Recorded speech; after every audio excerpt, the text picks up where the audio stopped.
Selamat datang di Dava Novel Channel. Jangan lupa subscribe dan like untuk mendapatkan notifikasi dari kami. Bab 25. Hah? Bagaimana?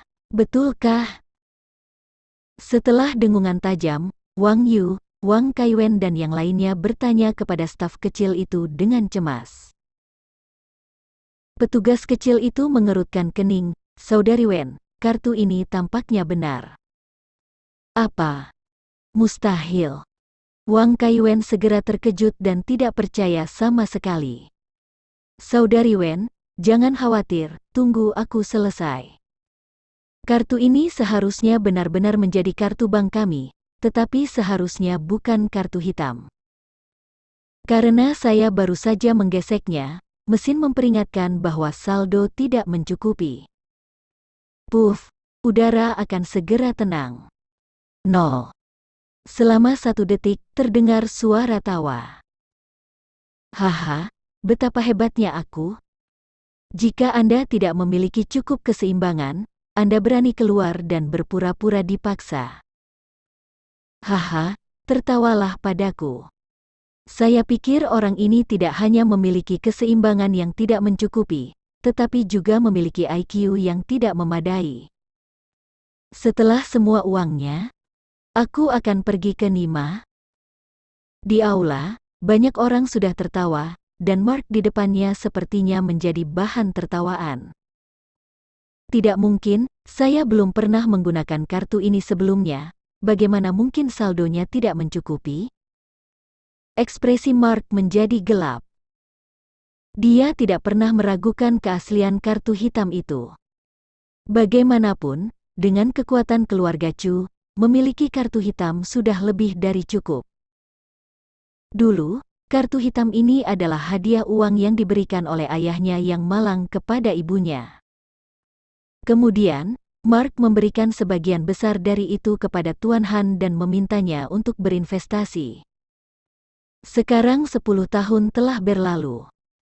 Menurut Tuan Han, total laba atas investasinya dalam 10 tahun terakhir mendekati 1,000%, dan sejumlah besar uang akan dimasukkan ke dalam kartu ini setiap tahun. Lantas, bagaimana bisa saldo tidak mencukupi? Ini bohong. Kamu melakukannya lagi. Mark berkata dengan wajah hitam, dan kemudian staf melakukannya lagi. Namun hasilnya tetap sama. Bagian keseimbangan komputer menunjukkan deretan tanda bintang yang besar. Maaf, saldonya masih kurang. Anggota staf berkata sambil tersenyum. Haha, ada ledakan tawa lagi. Itu idiot. Anda berteriak-teriak untuk mengambil 20 juta sebelumnya? Itu konyol. Xiao Wen, kamu bisa memanggil polisi. Wang Yu tidak ingin melihat lagi, mengatakan sesuatu dengan jijik, lalu membawa dirinya sendiri. Teman wanita itu pergi. Setelah Wang Kaiwen mengusir kedua Wang Yu, dia segera meminta keamanan untuk mengusir Mark. Orang bodoh ini, keluar dari sini. Jangan keluar. Wang Kaiwen berteriak dengan jijik. Berhenti. Pada saat ini, suara wanita yang dingin dan agung datang dari belakang. Su Lei sudah merasakan aula bank, dan hampir seketika, Su Lei melihat kartu emas hitam di tangan Mark. Lagi pula, kartu emas hitam ini terlalu mencolok, sulit untuk tidak diperhatikan. Pengelola. Itu manajernya. Manajer ada di sini. Ini akan menjadi nasib buruk. Banyak orang tertawa dengan suara pelan, dan litanya, Wang Kaiwen dan yang lainnya bergegas ke depan untuk menyapa. Baru saja, tapi pria ini mengeluarkan kartu hitamnya. Su Lei segera bertanya. Wang Kaiwen buru-buru menjawab, Manajer Su, apakah saya akan melapor kepada Anda? Baru saja seorang idiot masuk ke bank kami dan mengganggu bisnis normal kami. Belum lagi, dia juga mengeluarkan kartu yang rusak dan berpura-pura menjadi kartu emas hitam bank kami. Dia mengancam akan mengambil semua uang dari bank kami. Tapi jangan khawatir, manajer, saya sudah menyelesaikan masalah ini. Aku telah membiarkan Satpam mengendalikan si bodoh itu. Apa? Ketika Su Lei mendengar ini, hatinya hampir melonjak. Anda meminta Satpam untuk menangkap pria itu? Su Lei menjadi gila pada saat itu, dan seluruh orang sakit dalam sekejap. 10 tahun, dia menunggu orang ini selama 10 tahun. Dalam 10 tahun terakhir, Su Lei selalu ingin bertemu dengan pemegang kartu emas hitam tertinggi ini. Orang lain tidak tahu, tetapi ketika Anda adalah orang yang bertanggung jawab atas red flag Bank Wrigleyville Brand, mereka tahu bahwa arti penting dari cabang mereka adalah bagi orang ini. Dengan kata lain, alasan mengapa Bank Hongqi mereka membuka cabang di Wrigleyville adalah untuk melayani dia di F9D8D607 saja. Seperti yang bisa Anda bayangkan, kartu hitam dengan nama kode ini nomor 001. Bab 26. Bisa dibayangkan kekuatan dan kekayaan seperti apa yang dimiliki pemegang kartu hitam dengan nama kode 001 ini. Su Lei ingin berkenalan dengan orang semacam ini dalam mimpinya, tetapi sekarang, pertama kali sosok besar seperti ini muncul, dia ditangkap oleh stafnya sebagai orang idiot. Manajer, ada apa denganmu? Tidak apa-apa, jangan khawatir, saya sudah beres, 110 saya telah dipukuli, dan saya akan menunggu polisi datang dan memasukkannya ke dalam penjara. Wang Kaiwen berpikir saat melihat penampilan Su Lei. Dia khawatir tentang reputasi bank, dan tiba-tiba tertawa lagi, tampak seperti mengundang pujian, menunggu Su Lei memujinya di depan umum. Apa? Mengapa Anda menelepon polisi? Saya bisa pergi ke Nima? Su Lei tertegun pada saat itu, ketakutan sampai mati, dan menamparkan wajah Wang Kaiwen dengan tamparan keras. Soleting, kamu berani memprovokasi siapa? Jangan sakiti kami jika kamu ingin mati. Su Lei hampir ketakutan saat itu.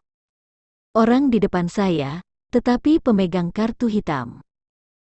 Sejak berdirinya Bank Hongqi selama hampir 300 tahun, kartu hitam yang diterbitkan hanya berjumlah 3 digit. Sekarang di Huaxia, hanya ada 3 orang yang memegang kartu hitam. Yang mana bukan salah satu yang kaya dan berkuasa.